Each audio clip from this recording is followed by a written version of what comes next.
आज हम पहुंचे हैं महरौली। महरौली में जो गौशाला है, इसके अध्यक्ष हैं हमारे साथ। इनसे बातचीत करेंगे, इनसे जानकारी लेंगे। सर, सबसे पहले हमारे चैनल में आपका हार्दिक स्वागत है। धन्यवाद।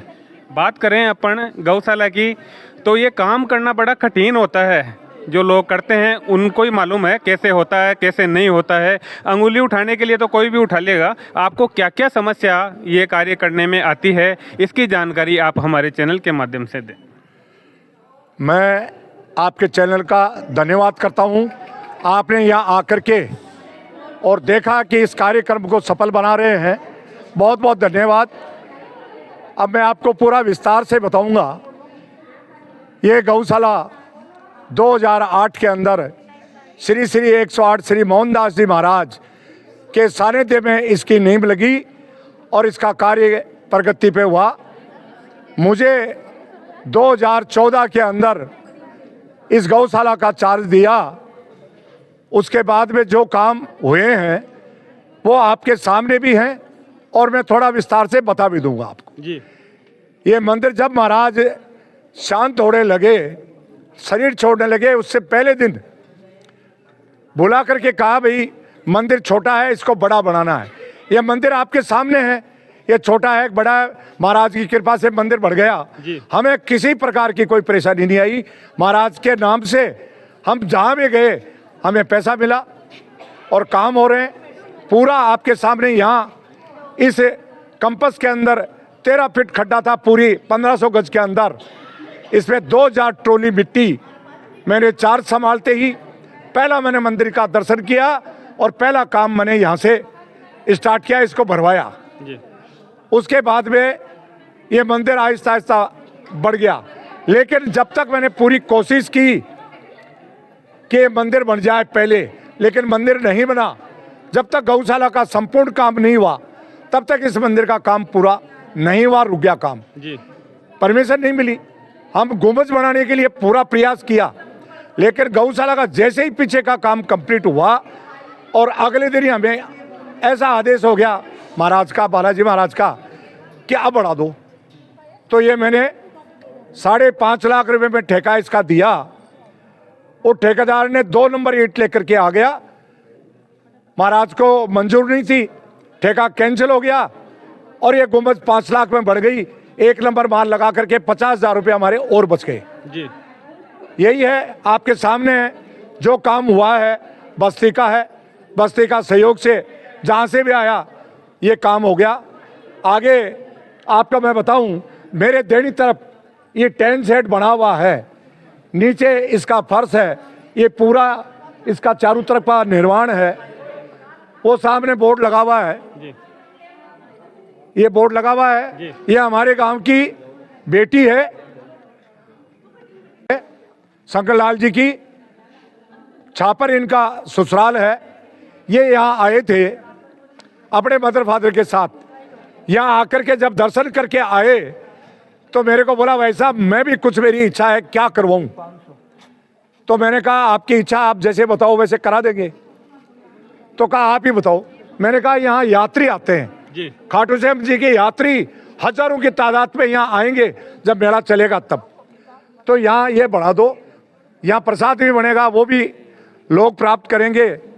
तो उन्होंने एक ही बात यही मुझे कहा कि मेरी पुत्र वधू की नौकरी लग जाएगी, उसके अगले दिन ही काम चालू करा दूंगा, करा दूंगी। तो उसकी पुत्र वधू अमेरिका में रहती है, उसका बेटा नौकरी लग गया था और 20 दिन के बाद खबर आ गई कि नौकरी ज्वाइन हो गई। 3.25 लाख रुपए का एक काम हुआ। मुझे फट पैसा ट्रांसफर किया, मुझे रसीद नहीं चाहिए, कुछ नहीं चाहिए। और आपके सामने पूरा टेंट सेट, ये पूरा फर्श और ये सामने मैंने उनकी मूर्ति जब शांत भी हो गए, देख करके गए, उसके बाद शांत हो गए, मैंने स्टेचू उनके लगवाई यहाँ, ताकि आगे किसी को, आने वालों को प्रेरणा मिले। जो किया है वो सब लोगों को पता पड़े कि ये हमारी गांव की बेटी है, ये इतना काम करा के यहाँ गई है। बेटियों से भी बातचीत करेंगे, आपसे जैसे चलते रहेंगे, आगे आगे लेते रहेंगे। अपने जो यहाँ बेटियाँ पधारी है इनसे भी बातचीत करेंगे जी। ये भी अपने विचार रखें। हाँ बिल्कुल रखें। ये स्वतंत्र है गौ माता के लिए, इनके लिए कहीं प्रतिबंध नहीं है। ये कैसे जो कुछ करना चाहें, ये अपनी इच्छा से हमेशा करती रहे, जब तक जिए तब तक करती रहे, क्योंकि गौ माता पहली रोटी गौ माता की और दूसरी रोटी कुत्ते की, ये तो अपने संस्कार में है। और अपन गौ माता को नहीं मानेंगे तो कहाँ मानेंगे, पूरा राष्ट्र मान रहा है। ये हमारी बेटियां तो ऐसी हैं कि मुझे लग रहा है पहले से भी कुछ जुड़ी हुई हैं, वो अपने बच्चों के जन्मदिन पे, अपनी शादी की सालगिरह या बच्चा कोई नया परिवार में पैदा हो रहा है, वो सब अपने इच्छा अनुसार वो पैसा भेज रही हैं। हमारे व्हाट्सएप में मैसेज आता है, हम आगे उसका प्रसारण कर देते हैं, अपनी इच्छा से खूब कर रही है। हमें किसी प्रकार की दिक्कत नहीं है। हमारे गांव से, हमारी बेटियों से, हमारे वार्ड से जो काश्तकार हैं वो भी खूब आते हैं, सब काम कर रहे हैं। ये गौशाला इसीलिए चल रही है, मेरे से शरीर से तो चल नहीं रही है। मेरा शरीर तो सिर्फ एक गायों के यहाँ आने का और खड़ा रह के काम करवाने की ड्यूटी है। बाकी पैसा तो धन सारा बस्ती से आता है, ये हमारी बहन बेटी देती है, हमारी काकी भौजाइयाँ दे रही हैं, ये सब महिलाएं ज़्यादा जुड़ रही हैं। मैं प्रार्थना करूँगा मेरी बहनों से, मेरी बेटियों से कि आप ये ऐसा संबल प्रदान करें कि आपकी भौजाई काकी सब जुड़ रही हैं, लेकिन ये भाई नहीं जुड़ रहे हैं।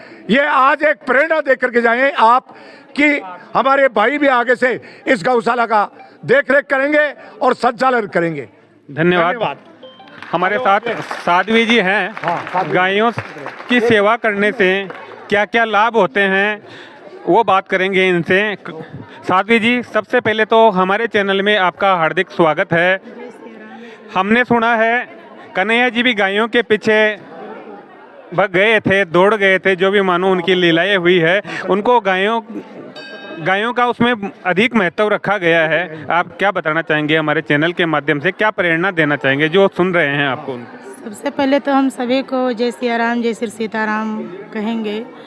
और हम ये कहना चाहेंगे कि देखिए, जो सतयुग में हमारे कान्हा ने गाय माता के पीछे भागे थे, गौ चराए थे, आज उसी गाय माताओं को ढेर ढेर दूर पर रोडों पे फिर रही हैं, गिर रही हैं, कोई देख नहीं रहा है। और आपके मेहरौली में हमारे श्रवण जी हैं, जो हमारे जजमान जी इतनी सारी गायों को सेवा कर रहे हैं। तो इस कलयुग में सबसे पहले हम ये कहना चाहेंगे कि हमारा सनातन धर्म कह रहा है प्रथम जो हमारी रोटी बनती है तो प्रथम रोटी गाय की। तो इसी के लिए हम ये कहेंगे कि देखिए, गाय के पीछे बुला लो, आगे चले गए। गाय के पीछे तो हमारे प्रभु ने भागे थे, तो हम लोगों को भी गाय का सेवा करनी चाहिए। और गायों के अंदर गाय कोई पशु नहीं है। हमारा सनातन धर्म कहा गया है, तुलसी वृक्ष न जानिए, गाय न जानिए ढेर। तो गाय को पशु मत समझिए, गाय के अंदर 33 करोड़ कोटि देवी देवता विराजमान है। हमारे सनातन धर्म में भोजन बनता है तो पहले सुंदर थाली सजा के गायों को भोग लगती है। यदि आप गाय का सेवा कर लिए तो आपको ठाकुर जी की सेवा करने की कोई आवश्यकता नहीं है। आप यदि गाय को भोजन करा रहे हैं, जो आपको यथाशक्ति प्रभु ने दिया है, गौ सेवा में आप लगा रहे हैं, तो ये ही जन्म नहीं, आपकी 7 पीढ़ियां तर जाएगी गाय सेवा करने से। तो अब इससे ज़्यादा हम और क्या कहें। बहुत बढ़िया, आपने हमारे साथ बातचीत की, आपने संदेश दिया। सभी को जय सिया राम। और हमारे सनातन धर्म को आप सभी बढ़ाइए, गाय माता का सेवा करिए। गाय की सेवा से बढ़कर के से कलयुग में और तो कुछ है नहीं। प्रभु तो एक उपवास ले लेते हैं, लेकिन हमारी गैया मैया भोग लगाती है। तो भगवान का एक जगह पे कम सेवा करके हमारे गाय माता का सेवा कर रही हैं, तो अपने जीवन को धन्य बना रही हैं।